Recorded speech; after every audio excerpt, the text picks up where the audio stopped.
Assalamualaikum warahmatullahi wabarakatuh. Dengan saya Tanisa Diva.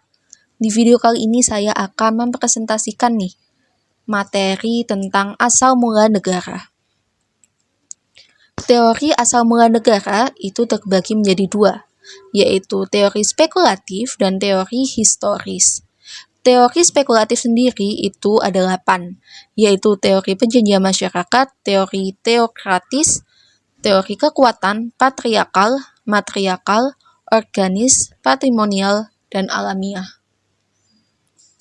Untuk teori perjanjian masyarakat, menurut Jean-Jacques Rousseau, pemerintah dibentuk dan ditentukan oleh yang berdaulat dan merupakan wakil-wakilnya. Yang berdaulat adalah rakyat seluruhnya. Sedangkan menurut John Locke, kekuasaan penguasa tidak pernah mutlak, tetapi selalu terbatas. Individu-individu mengadakan suatu perjanjian masyarakat untuk membentuk suatu masyarakat politik atau negara.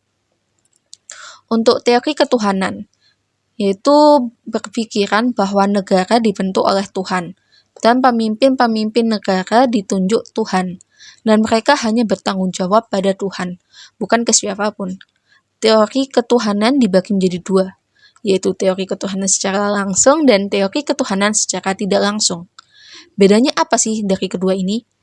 Bedanya, kalau secara langsung, yang berkuasa dalam negara itu adalah Tuhan.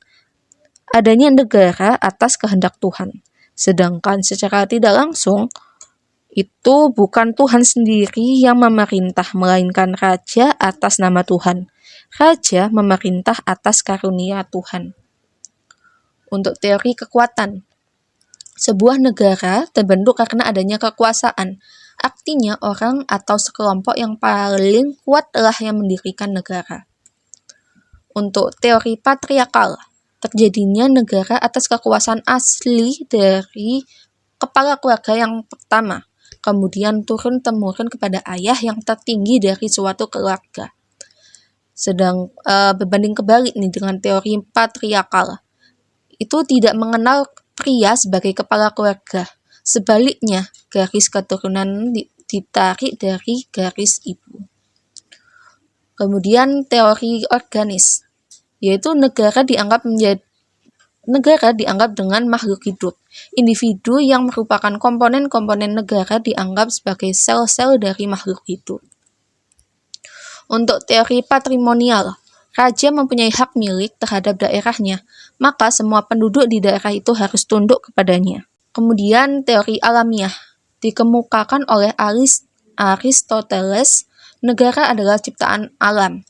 Kodrat manusia membenarkan adanya negara, karena manusia pertama-tama adalah makhluk politik, dan baru makhluk sosial, sehingga manusia ditakdirkan untuk hidup bernegara. Untuk teori historis, itu bahwa lembaga-lembaga sosial tidak dibuat, tapi tumbuh secara evolusioner sesuai dengan kebutuhan-kebutuhan. Sebagai lembaga sosial untuk memenuhi kebutuhan manusia, maka tidak luput dari pengaruh tempat, waktu, dan tuntunan zaman. Nah, dari pandangan pemikiran Islam, menurut Imam Ghazali, bahwa manusia itu makhluk sosial, ia tidak dapat hidup sendirian karena dua faktor, yaitu faktor kebutuhan akan keturunan, faktor saling membantu dalam penyedia bahan makanan, pakaian, dan lain-lain. Sedangkan menurut pandangan Al-Farabi, manusia adalah makhluk sosial, makhluk yang mempunyai kecenderungan alami untuk bermasyarakat. Nah, udah sekian presentasi dari saya. Izinkan saya memberikan satu pantun, yaitu ada anak main ke kali. Anak ini bawa kue toples. Saya tutup ya presentasi ini. Sampai jumpa dan semoga sukses. Sekian dari saya. Wassalamualaikum warahmatullahi wabarakatuh.